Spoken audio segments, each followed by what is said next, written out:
ভাবুন তো, আজ থেকে প্রায় 172 বছর আগে কলকাতায় মানুষ প্রথমবার ট্রেনে উঠতে যাচ্ছে। কিন্তু তখনকার মানুষ ট্রেন দেখে কি ভাবতো জানেন? আমাদের এখানে ট্রেনে একটু দেরি করলে রাগ হয়, আর তখন ট্রেন দেখলেই মনে হয়েছিল ভাই এটা আবার কি জিনিস। সময়টা 1854 সাল। ভারতে রেল চলাচল শুরু হয়েছে কিছুদিনই আগে। আর 15ই আগস্ট 1854 হাওড়া থেকে হুগলি পর্যন্ত শুরু হয় ভারতের প্রথম যাত্রীবাহী রেল পরিষেবা। তার মানে আজকের মতো ভাই ট্রেন কখন আসবে এই প্রশ্নের উত্তর তখন করা মানুষও খুঁজছিল। প্রথম ট্রেনে ছিল 3টি প্রথম শ্রেণীর কামরা, 2টি দ্বিতীয় শ্রেণীর কামরা, 13টি তৃতীয় শ্রেণীর কামরা। ট্রেনটিতে যাত্রী ছিল প্রায় 300 জন।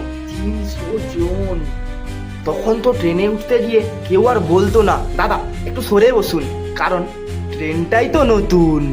ফাইনালি হাওড়া থেকে ট্রেন ছাড়লো, গন্তব্য হুগলি। মানুষের কাছে এই যাত্রা ছিল একেবারে নতুন আর অভিজ্ঞতা সম্পন্ন। প্রথমবার ট্রেনে উঠলে আমার অবস্থা হতো মা গো, ও মা গো, এই ট্রেনটা থামবে তো? বাষ্পের ইঞ্জিন, ধোঁয়া, প্রচন্ড শব্দ, সব মিলিয়ে সেই সময় মানুষের কাছে রেলগাড়ি ছিল এক বিস্ময়। সেইটা একটা সময় যেখানে ট্রেন ছিল মানুষের কাছে এক বিস্ময়, আর আজ সেই ট্রেনই আমাদের জীবনে একেবারে একটি সাধারণ অংশ মাত্র। তবে যাই হোক, একটা জিনিস কিন্তু 172 বছর পরেও বদলায়নি। কি ভাবছো কি? আরে ট্রেন ধরার সময় সবাই এখনো কিন্তু দৌড়ায়। ইতিহাসের এমন মজার এবং অজানা গল্প জানতে অঙ্গন টলসকে ফলো এবং সাবস্ক্রাইব করুন।